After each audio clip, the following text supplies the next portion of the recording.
Do you guys want to? Have you guys kind of taken a look at this SEC title race thing?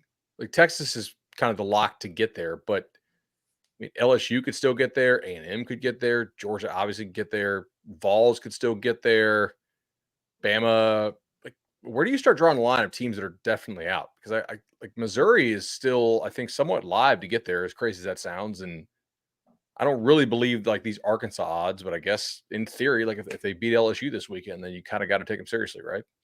I mean, the SEC is just the Big 12 now. I think that's the primary takeaway. Um, I do. It is strange to me that like I didn't think at this point of the year like there'd be 3 undefeated teams in conference play in the SEC. I didn't think they would be Texas, A&M, and LSU. I figured they would be Texas and then one of Bama or Georgia, depending on who won that game, and then maybe LSU or Tennessee. But it is it's pretty wide open. Like this is a situation where, like you said, I think Texas. I'm gonna have them in Atlanta. I just don't see them losing 2 games, which I think is what it's gonna take to knock them out of that picture. But I have legit no idea who this team they're gonna be facing there is right now. Are we looking at wild tiebreaker scenarios? Yes. Yeah. Right. Yeah. With that one law, if there are, So I am, but to answer your question, I don't think that I am finding myself like amazed at all the different teams that are still mathematically involved as much as I am finding myself coming out of week 7 down on so many of those teams that are still mathematically involved, where it's just like my trust level in a lot of these teams to be able to navigate the rest of their path without taking not even just one more loss, maybe even multiple losses is starting to wane. I mean, Tennessee showed you anybody can get Tennessee. Right. Like, I mean, Ole Miss like can be had. LSU, depending on, how healthy they're able to get and depending on sort of where they are, that they're going to be living and dying on coin flips as well. Like when you just have so many of these teams where you're just not as bullish on it. I mean, I'm certainly not going to throw Missouri in the group that I'm ready to saddle up between. And you know what's interesting? The team that I am finding myself in the wake of this weekend the most attracted to is a team that did not play this weekend, Texas A&M. Texas A&M knows what they are.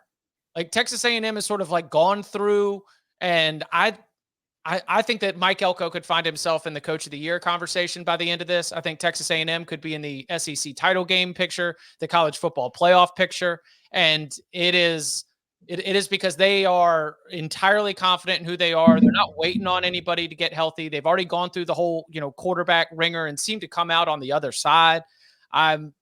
I think that we could be looking at the wild tiebreaker scenario of Texas and Texas A&M being in first and second place in the SEC going into the game that they play at the end of the regular season and then having to figure out all the different ways that different results could impact that. They are legitimately in the mix because of the schedule. Mm-hmm. Right. Yeah. But I also think that they're good. They're good. I think Texas A&M's good. I think they've got, I know this is a shocker. I think that they've gotten better. I think that this is like, I think they're a well-coached team and I think that they've gotten better and it would be a surprise if they don't bring a high level of football to the rest of the schedule, which as you mentioned is Mississippi State, LSU, South Carolina, New Mexico State, Auburn, and then Texas. I think the Aggies have gotten better for sure. But I don't think they're nearly as good as they were in that Missouri game.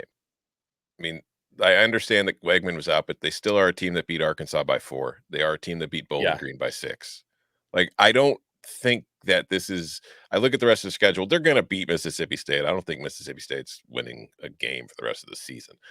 Oh, no, wait. They'll win the Egg Bowl. But, like, I could easily see the Aggies losing at home to LSU. I could see them losing to Texas. I could see them losing at South Carolina. I don't put them on that status yet where I just look at them and be like, oh, even with that schedule, it's kind of like the Ole Miss thing.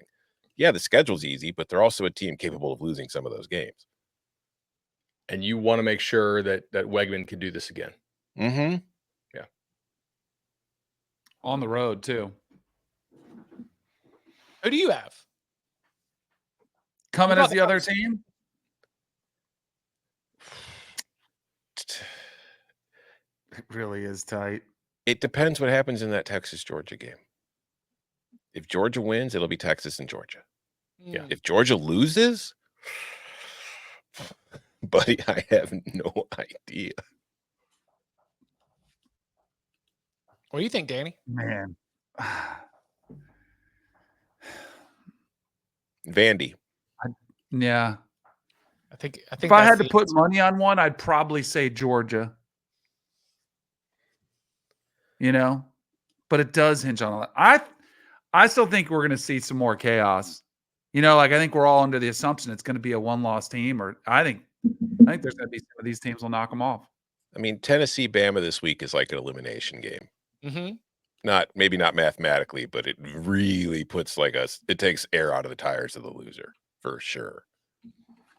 So just like it did with Ole Miss. Yeah. Mm-hmm. Losing to LSU. Hell, you know what? No, it's because the tiebreakers wouldn't happen, but it would be. Then they're going to lose to Georgia too, probably. But it would be funny if like Ole Miss finishes 6-2 and then gets in the tiebreaker anyway. Well, how would that happen? It won't. They would have to beat Georgia. I don't think so. Yeah. Probably not. All right. So if we still think there's chaos, you think Texas is going to be on the wrong end of chaos? If Texas loses to Georgia, that's not chaos. That's Georgia went into their house and beat them. Do you think that has Texas shown you enough through 6 games that Texas making the SEC title game, you feel confident saying that is a lock? I just feel like Texas is the most complete team I've seen this year. Lock is strong. I mean, I'd be surprised if they don't make it. I think they're a lot better than a coin flip, but lock is still strong. Yeah, like they could lose once. I just don't see them losing twice. Yeah, that makes sense. Everybody recognizes that at Vandy is going to be the Oh my gosh. Yeah. That game. Get game day there or one of this pre-games. Like that's what they should do. Get Danny there. Are they one of the schools that has never hosted? As if they're not, it might be. Oh, might be the year. Okay. Let's see. Anything else?